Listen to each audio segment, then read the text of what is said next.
नमस्कार, मी कल्पना. चला, सर्वप्रथम सर्वांना श्री स्वामी समर्थ. जय जय स्वामी समर्थ.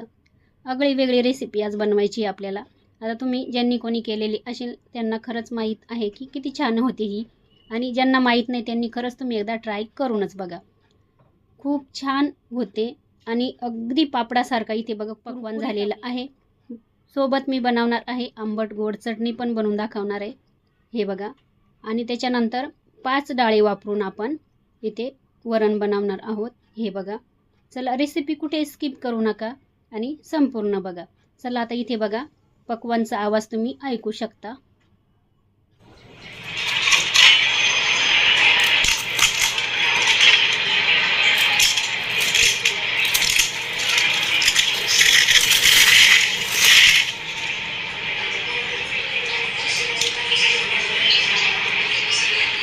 चला, इथे बघा डाळी घेतलेल्या आहे. आता इथे बघा मसूर डाळ, मूग डाळ, तुरीची डाळ, हरभऱ्याची डाळ आणि माझी घरगुती गावठी वाटाण्याची डाळ, अशा 5 डाळी घेतलेल्या आहे.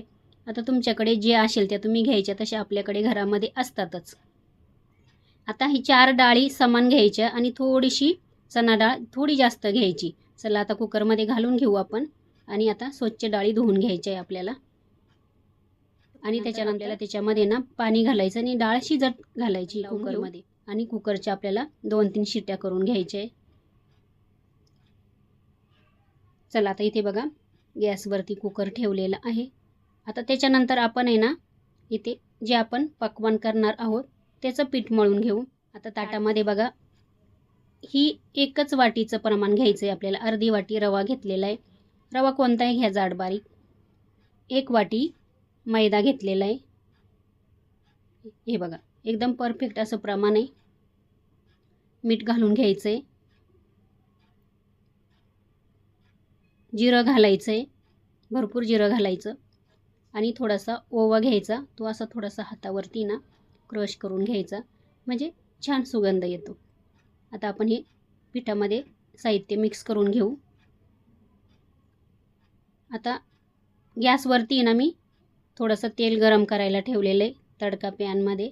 आता ते कडकडीत असं तेलाचं मोहन आपल्याला ह्या पिठावरती घालायचं आहे, म्हणजे अगदी कुरकुरीमध्ये आणि एकदम खाकरा असतो ना तसंच आपलं इथे पक्वान तयार होतं.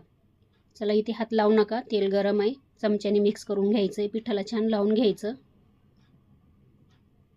आणि आपल्याला आता काय करायचं आहे, थोडं थोडं पाणी घालून हे पीठ मळून घ्यायचं आहे.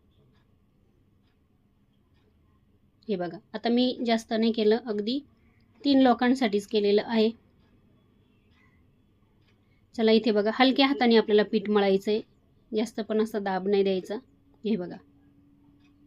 चला, इथे बघा पीठ मळून झालेलं आहे. आणि बघा जास्त वेळ ठेवाल ना तर अजून छान असे आपले पक्वान तयार होतील. आणि थोडंसं आता वेळ नसेल तसं पण चालेल.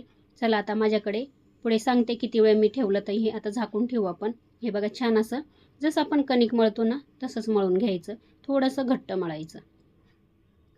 आता त्याच्यानंतर बघा कुकरच्या शिट्या पण झालेल्या आहे. कुकर पण आता थंड करून घेतलेला आहे. आता उतरून घेतलं आहे खाली. डाळ पण आपली छान शिजलेली आहे. भांड्यामध्ये ओतून घेते आणि कुकरमध्येच आपल्याला फोडणी करायची. बघा त्याच्यामध्ये तेल घालून घ्यायचं आहे. आता याच्यामध्ये आपल्याला जिरं घालायचं,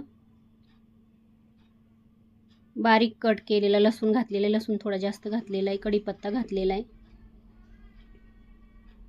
आता याच्यामध्ये आपल्याला कांदा चिरून घेतलेला आहे तो घातलेला आहे, आणि टोमॅटो पण चिरून घेतला आहे तो. म्हणजे हे वरणच आहे आपलं. एवढंच का 5 डाळी मिक्स करून वरण बनवलेलं आहे ते. आणि आंबट गोड करायचं आहे आपल्याला ते पण. हळद घालून घेतलेली आणि काश्मीरी लाल मिरची पावडर पण घालायची, आणि घरगुती थोडी लाल मिरची पावडर ती घातलेली. थोडासा हिंग घालायचं आहे.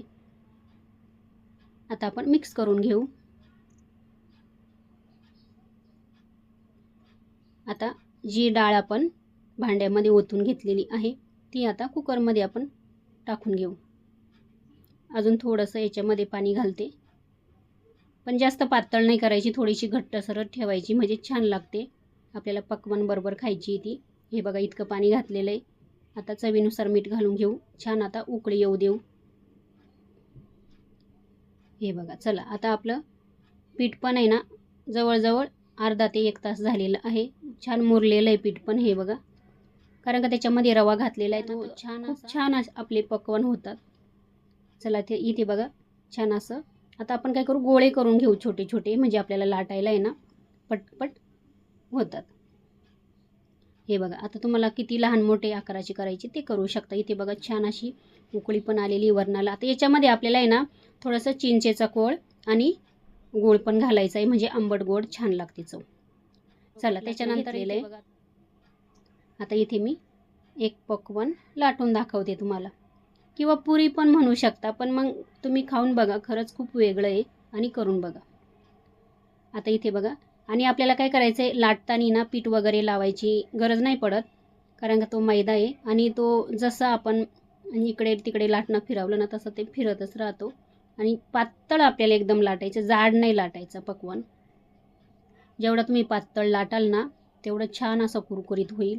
आणि तुम्ही बघा, करून बघा, अजिबात तो नरम पडत नाही, काही नाही. किती वेळ ठेवा तो. हे बघा, आणि आता तर पावसाळ्याचे दिवस आहे ना, तरी पण तो अजिबात नरम पडणार नाही का लूज पडणार नाही, जसं तसाच राहतो. हे बघा, इथे छान असा मी एकदम पातळ करून घेतलेलं आहे. हे बघा, आता जशी आपण पुरी करतो ना त्याच्यापेक्षा थोडेसे असे मोठे लाटलेले आहे मी. चला हे बघा तुम्हाला दाखवते. हे बघा सुंदर असा लाटून झालेला आहे पक्वान्न आपला. आता सगळे असेच लाटून घेते मी आणि ताटामध्ये ठेवा, किंवा मग खाली ना पेपर वगैरे टाकून असे वेगवेगळे ठेवा, मोकळे मोकळे ठेवा, नाही तर ते एकमेकावरती जर टाकले ना असे चिपकून येतील ते एकमेकाला, त्याच्यामुळे. चला आता इथे सगळे करून घेते मी, नंतर आपण तळायला घेऊ. हे बघा, चला आता गॅसवरती ना मी कढईमध्ये पहिले तेल पण गरम करायला ठेवलेलं आहे. चला आता मी तळून दाखवते. हे बघा, आता तुम्ही ना इथे ना तेलामध्ये टाकल्यानंतर घडी जरी पडली ना तर ती, हे बघा, ती बरोबर आहे ना सरळ होऊन जाते. आणि गॅस आपल्याला कमी नाही ठेवायचा, मोठाच ठेवायचा आहे. आणि ह्या पद्धतीने बघा दोन्ही बाजूला आपल्याला असे पूर्ण आतमध्ये म्हणजे बुडवायचे पूर्ण तेलामध्ये. हे बघा, हे असे एवढे छान कुरकुरीत होतात ना, सुंदर असे. हे बघा, आता इथे जरी तुम्हाला लाल कलर दिसत असेल ना, पण काही लाल वगैरे नाही, ते मोबाईलमध्ये दिसतोय तसा कॅमेरामध्ये, पण एवढे छान झाले आणि चवीला तर अप्रतिम झाले ते पक्वान्न. हे बघा, आता इथे बघा घडी पडली, पण ती बरोबर मोकळी होऊन जाते. हे बघा, अगदी आपला पापड असतो ना, आपण उडदाचे पापड करतो ना, अगदी तसेच दिसत आहे बघा. हे बघा, असे आपल्याला दोन्ही साईडनं तळून घ्यायचे, कारण का जर तेल थंड असेल ना तर मग थोडासा ना नरम पडू शकतो. चला सगळे तळून घेते मी ह्या पद्धतीने. हे बघा, हे बघा, कलर पण आपल्याला असाच घ्यायचा आहे, त्याचा असाच आला पाहिजे, म्हणजे छान कुरकुरीत होतात. हे बघा, चला आता मी सगळे इथे तळून घेतलेले ताटामध्ये. हे बघा, बाहेरच ठेवले ते मी, तरी पण अजिबात नरम पडले नाही की लूज झाले नाही, काहीच नाही. हे बघा, एवढी छान टेस्ट येते. चला त्याच्यानंतर आहे ना इथे मी चिंच भिजत ठेवली ती अर्धा तास. हे बघा, चिंचेचं कोळ इथे काढून घेतलेलं आहे आणि त्याच्या बिया बाजूला काढून घेतलेल्या आहे. आपल्याला चटणी करायची. आता गॅसवरती पातेलं ठेवलेले, अगदी थोडंसं तेल घालून घेते.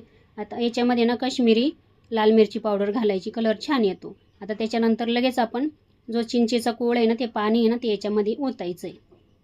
हे बघा, इतकंच मी केलेलं आहे. आणि त्याच्यामध्ये आपल्याला गूळ घालायचा. आता तुम्हाला किती आंबट किंवा गोड चटणी करायची त्यानुसार तुम्ही इथे गूळ किंवा चिंच घालायची. आता मीठ घालून घेऊ थोडंसं त्याच्यामध्ये आणि छान असं घट्टसर होईपर्यंत आपण शिजवून घेऊ. इथे बघू शकता तयार झालेलं आहे आपलं वरण आणि चटणी आणि सोबत आपलं पक्वान्न. सुंदर असं इथे आज आपली रेसिपी तयार झालेली आहे. पाहुणे आले ना, तुम्ही नक्की ट्राय करून बघा, खरंच पाहुण्यांना खूप आवडेल आणि तुम्ही स्वतः पण करून बघा, खरंच तुम्हाला सर्वांनाच आवडेल. तुमची खरंच तारीफ करतील. व्हिडिओ संपूर्ण बघितल्याबद्दल मनापासून खरंच खूप खूप खूप धन्यवाद.